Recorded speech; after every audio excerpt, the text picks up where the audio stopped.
Part 33۔ اس کے چپ ہو جانے پر کاظمہ نے اس کو دیکھا تھا جو صوفے کی پشت سے ٹیک لگائے آنکھیں مودے لیٹا تھا۔ وہ کتنا غلط سمجھی تھی اسے، بنا اس کی سنے نفرت کی دیودار بن گئی تھی۔ ضروری تو نہیں جو چیز ہمیں دکھائی جا رہی ہو وہ ویسی ہو، تصویر کی بھی تو دو رخ ہوتے ہیں، ہر پہلو سے دیکھنا پڑتا ہے، نہ کہ سنی سنائی باتوں پر یقین کر کے کسی کو تکلیف پہنچانی چاہیے۔ لیکن وہ تو ان ساری چیزوں سے واقف نہیں تھی، پھر کیوں کر سائم نے اسے اتنی تکلیف دی تھی۔ جب وہ پہلی بار اس سے باغ میں ملی تھی، جب سائم نے اسے دھوپ میں کھڑا کر دیا تھا، صرف اس بنا پر کہ وہ اس کے باغ میں آئی تھی۔ اتنا ہی نہیں، اس کی بہن کی غلطی کی سزا بھی اس نے اسی سے لی تھی۔ اسے زبردستی نکاح کر کے اسے اپنے ساتھ رشتے میں باندھا، اس کا ہتک آمیزہ رویہ پہننے کو ملازمہ کے کپڑے دیے تھے، سب کچھ جانتے بوجھتے اس سے حویلی کا کام کروانے کی کوشش کی۔ اس کا کرتا جلنے پر اسٹور روم میں بند کرتے خود بھول گیا تھا، لیکن اس نے اس کے ہر رویے اور ناروا سلوک کو معاف کیا، جس کے ہتک آمیزہ رویہ پر بھی اس سے محبت کی ہر انسان کا ماضی ہوتا ہے۔ سائم کا بھی تھا، لیکن وہ تو واقف نہیں تھی۔ ہاں وہ جانتی تھی اسفند بلوچ کے بارے میں روای کا بتایا تھا، لیکن اتنی گہری سے نہیں جتنا سائم اسے بتایا تھا۔ اس نے تو اسے یہ بھی نہیں بتایا تھا کہ سائم بھائی ہے۔ اس کا یہ بات جان کر کاظمہ کو دکھ ہوا تھا۔ وہ واقف تھی صوفیہ بیگ کے ساتھ اسفند بلوچ کے سلوک سے، اس کی یہ بے تحاشا نفرت تھی۔ ان سے روائیکا نے اسے بتایا تھا کہ یوسف بلوچ کو انہوں نے ہی مروایا ہے۔ اسے ماضی کا ہر راز بتایا گیا تھا، سوائے اس کے شاہینہ بلوچ کیوں اسے اتنی نفرت کرتی تھی۔ اس نے کتنی بار پوچھنے کی کوشش کی، لیکن ہر بار جواب ندارد۔ جب امارا نے کہا کہ سائم ایک ریبس ہے تو اس کے دل میں اس کے لیے نفرت پیدا ہو گئی تھی۔ اس نے ایسا ہم سفر تو نہیں چاہا تھا جو کسی کی عزت لوٹ چکا ہو۔ ایسا نہیں تھا کہ اگر سائم سے اپنی صفائی دیتا حقیقتاً بتاتا تو وہ اس کا یقین نہیں کرتی، وہ ضرور اس کا یقین کرتی۔ لیکن سائم نے اسے حقیقت بتائی بھی نہ، اسے خود سے بدظن کر دیا تھا۔ وہ جو پہلے ہی امارا کی بات پر پریشان تھی، اور سائم کا نشے کی حالت میں اس کے کمرے میں آنا، اس سے حق مانگنا، اس کے حواس مفلوج ہو گئے تھے، اور محبت کی کمبل اس وقت ختم ہوئی تھی جب اس نے رات کے اندھیرے میں اس کے گھر سے باہر نکال دیا۔ وہ اتنی بری نہیں تھی کہ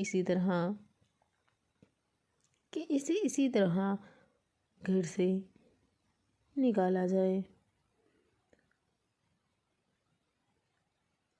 بے مول کر دیا جائے، لیکن جس سے دور جانا چاہتی تھی، گھر سے نکلنے کے بعد بھی دوبارہ اسی کے پاس پہنچ گئی، اور اس کو ڈیول روپ میں دیکھنا، اس کی باتیں اور سرد لہجے، سخت نظریں، یہی وجہ تھی کہ وہ اسے دیکھنے سے کتراتی تھی اور آواز کپکپا جاتی تھی، چاہے وہ ماسک کیوں نہ لگائے رکھتا تھا۔ لیکن آواز اور چہرے پر غور کر کے آسانی سے اس کی شناخت کی جا سکتی تھی، لیکن شاید وہ خود ایسا چاہتا تھا کہ کوئی اسے پہچان نہ سکے۔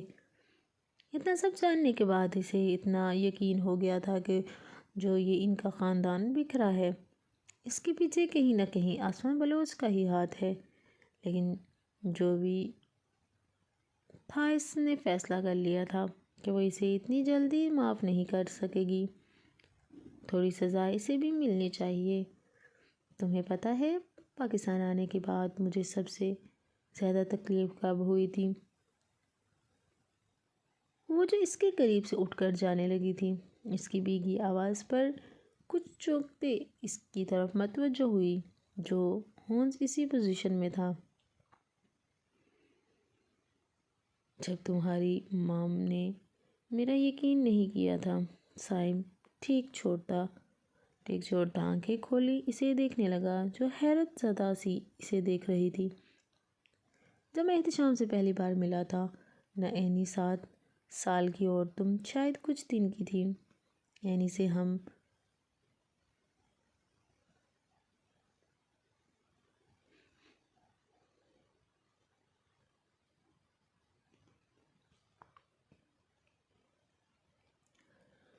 دن کی تھی۔ اینی سے ہم 4 سال بعد نیو یارک سے ملنے کے لیے آئے تھے، لیکن جانتی ہو نا، سائم نے اپنی بات دہرائی تو اس نے غائب دماغی سے سر ہلایا تھا۔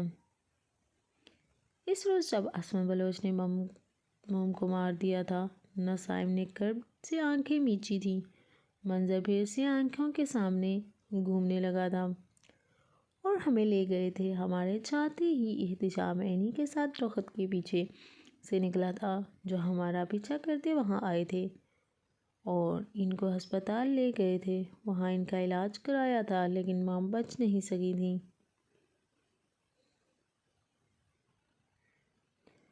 اسما بلوچ مجھے گھر لے گئے تھے اور حویلی سے زیادہ وقت میرا اسی باغ میں گزرا تھا۔ میری دعا مام پر شروع ہو کر خالہ پر ختم ہوتی تھی جن کا پتہ آج تک نہیں چلا۔ احتشام بھی غالباً باغ میں آیا تھا اور مجھے اکیلے دیکھ کر اس نے مام کے بارے میں بتایا تو کچھ لمحے میں کچھ کہنے کے قابل نہیں ہوا تھا۔ احتشام نے میری طرف دوستی کا ہاتھ بڑھایا تو میں نے صاف انکار کر دیا، صاف منع کر دیا تھا کیونکہ میں احد اور اس کی دوستی کے بارے میں جانتا تھا اور اسما بلوچ کے بیٹے سے بھی میں بے تحاشا نفرت کرتا تھا۔ احتشام نے جب کہا کہ ہماری دوستی سب سے لا علم رہے گی تو میں نے اس سے دوستی کی تھی۔ 10 سال کی عمر سے میں حویلی آنا شروع ہوا تھا، لیکن صرف شاہینہ آنٹی کے کمرے تک اس حویلی میں اپنی بہن تک سے نہیں ملتا تھا۔ میرا مطلب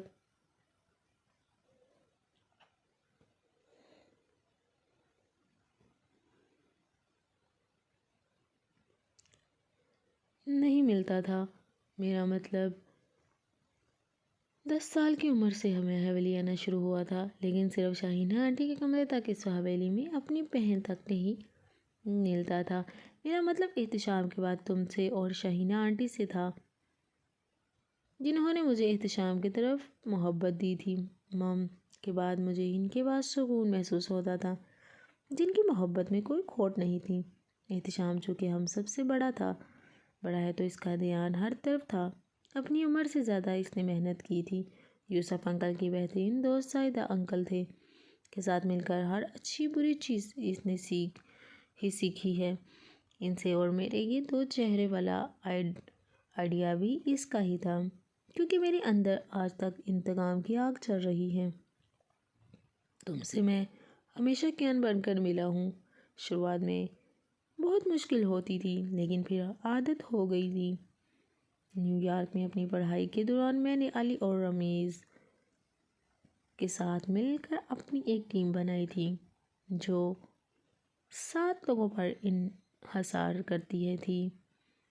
کیان، علی، رمیز، احد، احتشام، شہروز، فراز۔ ان میں سے رمیز اور علی تو دوست تھے، علی تو دوست تھے میرے، باقی ان سب کو شامل کرنے والا احتشام تھا۔ ماسٹر مائنڈ احتشام تھا، بس نام میرا استعمال ہوتا تھا۔ تمہیں پتہ ہے فراز وہ لڑکا ہے جو روشنا کی یونی میں پڑھتا تھا، اس کا جونیئر تھا۔ اس نے احد اور روشنا کو دور کرنے کے لیے روشنا کا حلیہ ایسا بنا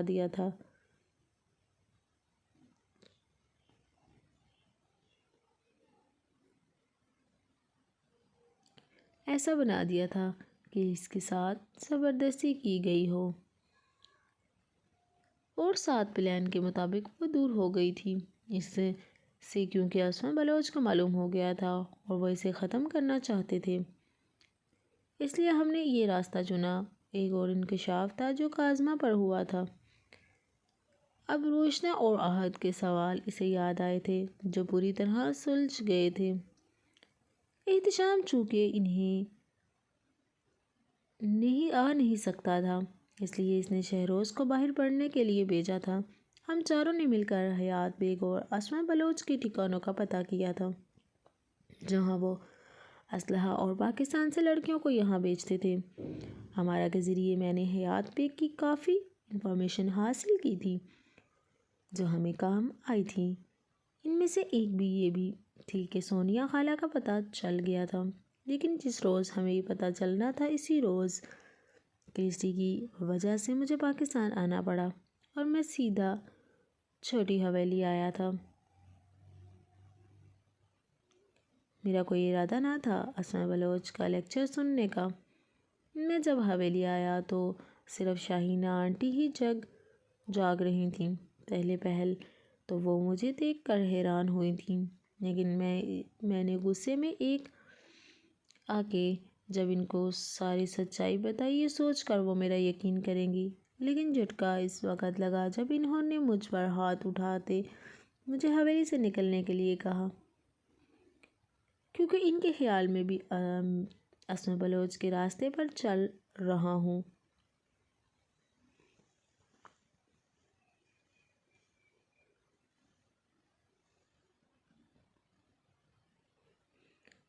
اسما بلوچ کے راستے پر چل پڑا ہوں اور انہوں نے صاف لفظوں میں مجھے سب سے رشتہ ختم کرنے کا کہہ دیا تھا، جس کے بعد میں نے کبھی حویلی کا رخ نہیں کیا۔ سائم نے سب کچھ بتاتے اسے دیکھا تھا جو ہاتھوں میں سر تھامے بیٹھی تھی، کچھ اور کہنا نہیں چاہتا تھا، لیکن آج ہر حقیقت سے اس کو روشنا کروانا چاہ رہا تھا، اس لیے اپنا لب کاٹنے نرمی سے کہتا اسے پتھر کا گر گیا اور اس کا جھٹکا سر ایک جھٹکے میں اٹھا تھا۔ تم جاننا چاہتی ہو نا کہ وہ تم سے اتنی نفرت کیوں کرتی ہیں؟ تو ان کی نفرت کے پیچھے کی وجہ یوسف انکل کے چلے جانا ہے، کیونکہ تمہاری پیدائش کے 3 دن بعد وہ اپنے خالق حقیقی سے جا ملی، اور آنٹی کو لگتا ہے یہ سب کچھ تمہاری وجہ سے ہوا تھا، اس لیے وہ تم سے دور رہتی ہیں۔ کازمہ کی آنکھوں سے گرم سیاہ بہنے لگا تھا۔ اس کی ماں اس کے لیے اس سے اتنا برا رویہ رکھتی تھی، اس کو ہی اس کے باپ کی موت کا ذمہ دار ٹھہراتی تھی۔ اس کا دل چاہا وہ ان سے شکوہ کریں کہ اس کا کیا قصور ہے، اسے کیوں سزا دی، وہ تو اپنے باپ کی محبت سے محروم ہو گئی تھی۔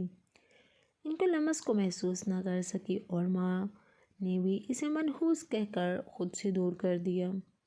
سائم نے اس کو اپنے حصار میں لینا چاہا تھا جب کازمہ نے ہاتھ اٹھاتے اس کو روکا تھا۔ سائم پریشان سا اس کا رویہ دیکھ رہا تھا، مطلب اتنا کچھ کہنے کے باوجود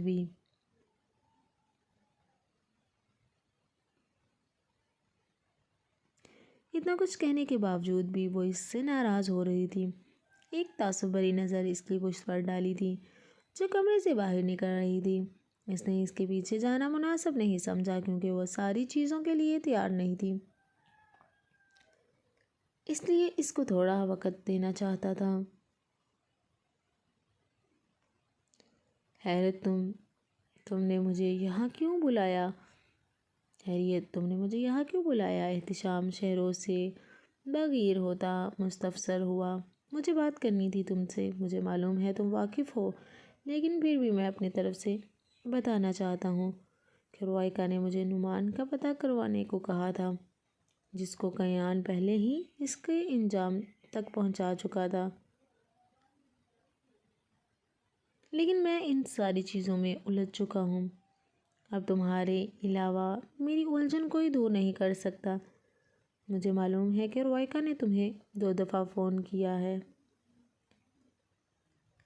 اس کے بعد تم نے بھی کیا تھا، جس کا وجود اس نے کافی اچھے طریقے سے دیا تھا، اور اگر تم اس کے ماضی کے بارے میں جاننا چاہتے ہو تو مختصر تمہیں بتا دوں گا کہ اس کی موم اس دنیا میں نہیں ہے اور اس کا باپ اسما بلوچ ہے۔ احتشام سنجیدگی سے کہا۔ تو پھر وہ اپنے باپ سے اتنی نفرت کیوں کرتی ہے؟ اور اگر آسما بلوچ اس کا باپ ہے تو وہ تم لوگوں کے پاس ساتھ کیوں رہتی ہے؟ شہروز ابھی بھی الجھا ہوا تھا۔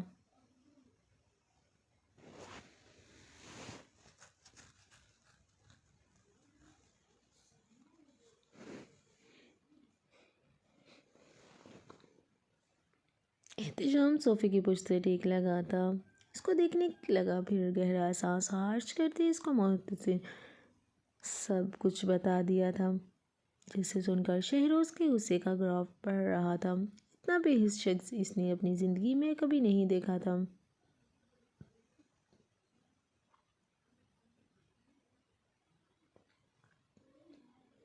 میں سب کچھ تمہیں بتانا نہیں چاہتا تھا، میں چاہتا تھا روائے کا تمہیں خود ہی ساری باتیں بتائے، لیکن یہ سوچ کر بتا دیا کہ تمہیں اسے اپنانے میں مسئلہ نہ ہو۔ احتشام نے سنجیدگی سے کہا تو شہروز چونک کر اس کو دیکھنے لگا۔ شہروز، میں کبھی بھی کسی بات سے لا علم نہیں ہوں، خاص کر اپنی بہنوں کے بارے میں۔ ان کے ساتھ جو کچھ ہوا ہے سب سے واقف تھا، سوائے کاظمہ اور صائم کے نکاح کے۔ مجھے معلوم ہے کہ تمہیں کاظمہ سے محبت ہے۔ احتشام نے باغور اس کے چہرے کو دیکھا تو جو صائم اور کاظمہ کے نکاح کا سن کر ضبط سے سرخ ہو رہا تھا، لیکن وہ محبت یک طرفہ تھی۔ بہتر ہے کہ تم اپنی زندگی میں آگے بڑھ جاؤ۔ مجھے پتہ ہے کہ تم خود غرض نہیں ہو، تمہارا دل میں کاظمہ ہے، لیکن یقین کرو روائکا تمہارے لیے بہترین ہمسفر ثابت ہوگی۔ اگر تم اسے سوچنے اور سمجھنے کی کوشش کرو تو اس سے محبت ہو سکتی ہے۔ تم کہتے ہو کہ تمہیں کاظمہ سے محبت ہے، اور کشش بھی تو ہو سکتی ہے۔ میرا مشورہ یہی ہے کہ تم اس کو بھول جاؤ۔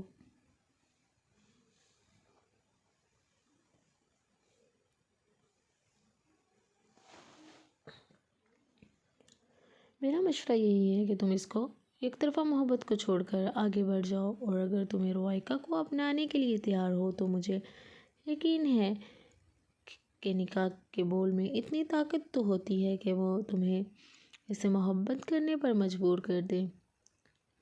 شہروز کچھ نہیں بولا تھا، بس چپ چاپ احتشام کی باتیں سن رہا تھا۔ وہ غلط نہیں کہہ رہا تھا، ساری زندگی اکیلے رہ کر نہیں گزر سکتی تھی، اسے کسی نہ کسی کو تو اپنی زندگی میں شامل کرنا تھا۔ پھر روائکا کیوں نہیں؟ وہ کوشش کر سکتا تھا، اسے بھی یقین تھا نکاح کی طاقت پر، لیکن ایک ڈر تھا جو اس کے دل سے جدا نہیں ہو رہا تھا۔ اگر وہ اسے نہ بلا پایا تو یہاں آ کر وہ بے بس ہو جاتا تھا۔ احتشام اس کے چہرے کو اتار چڑھاؤ دیکھ رہا تھا۔ ہاں، وہ شہروز اور روائکا کو ایک ساتھ دیکھنا چاہتا تھا، لیکن اس کی بہن اتنی گئی گزری نہیں تھی کہ وہ زبردستی کسی پر مسلط کرتا۔ اس لیے ملازمہ کو ناشتہ لگانے کا کہتا وہ فون استعمال کرنے لگے۔ اسے بس صائم کی ایک عادت بری لگتی تھی، جو اس کا غصہ تھا۔ غصے میں وہ اپے سے باہر ہوتا، اپنا ہی نقصان کراتا آیا تھا۔ وہ جانتے تھے اس حویلی میں کاظمہ محفوظ نہیں ہے۔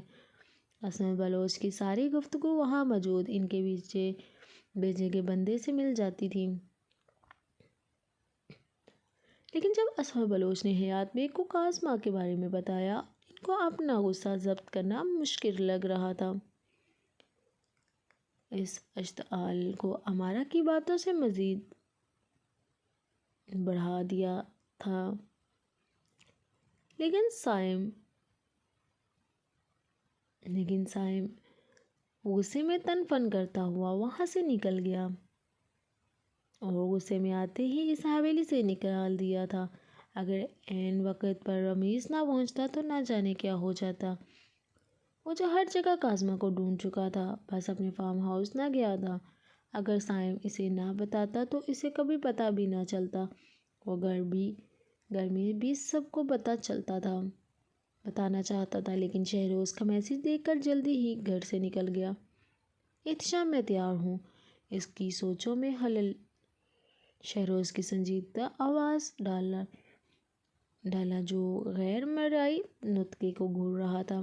اتنی جلدی تم نے فیصلہ بھی کر لیا؟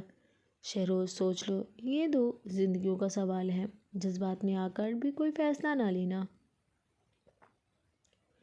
جو آگے جا کر نقصان دہ ثابت ہو۔ احتشام نے سنجیدگی سے کہا تو اس نے نفی میں سر ہلایا۔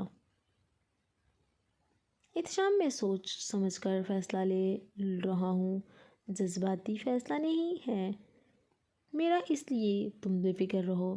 شہروز تحمل سے گویا ہوا تو احتشام نے سمجھنے کے انداز میں سر ہلایا۔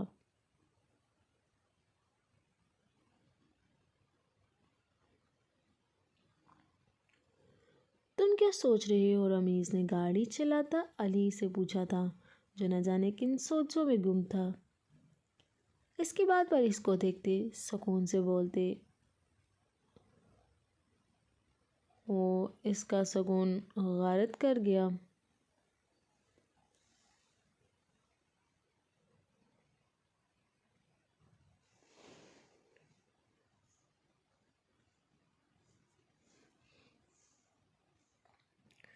رمیز، تمہیں وہ لڑکی یاد ہے جو احمد کی بہن ہے؟ شاید مجھے اس سے محبت ہو گئی ہے۔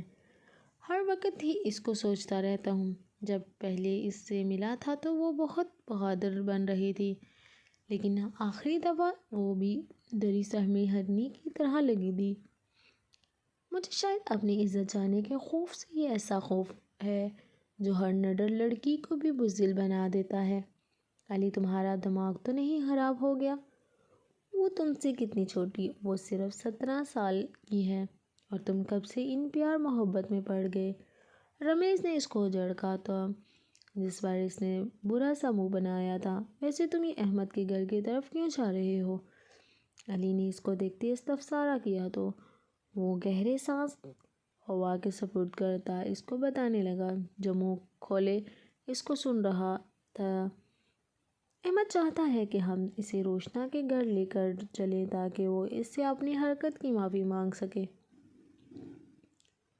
اس کے اور احد کے بیچ پھیلائی غلط فہمی کو ختم کر سکے۔ وہ نادام ہے کیونکہ اسے لگتا ہے عرشیہ کے ساتھ جو کچھ بھی ہوا ہے اس کو مکافاتی عمل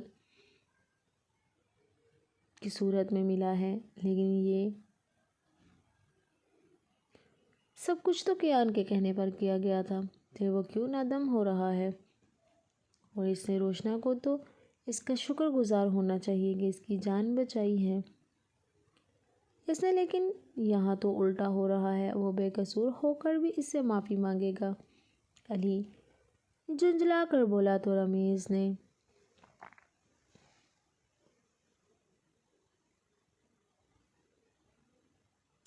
نے اس کو گھوری سے نوازا تھا۔ احمد کے گھر کے سامنے گاڑی روکی تو اس کو دروازے پر ہی اپنا منتظر پایا تھا۔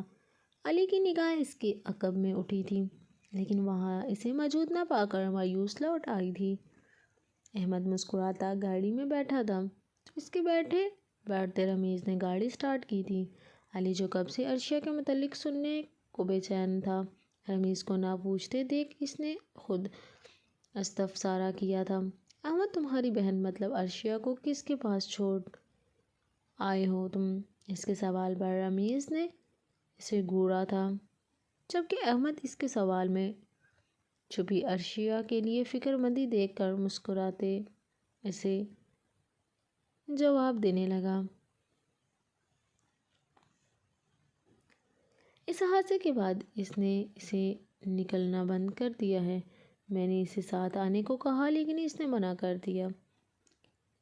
اس کی تفصیل بتانے پر اس نے اس بات میں سر ہلا دیا تھا۔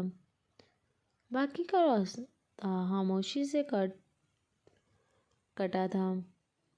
نیکسٹ پارٹ جانی ہے۔ پلیز آپ کو میرا چینل پسند آیا ہو تو میرے چینل کو سبسکرائب اور بیل کو پریس کریں تاکہ میری آنے والی ویڈیو آپ تک پہنچ سکے، اور میرا ناول آپ کو پسند آیا ہو تو اور کمنٹ میں ضرور بتائیے گا۔ اوکے، اللہ حافظ۔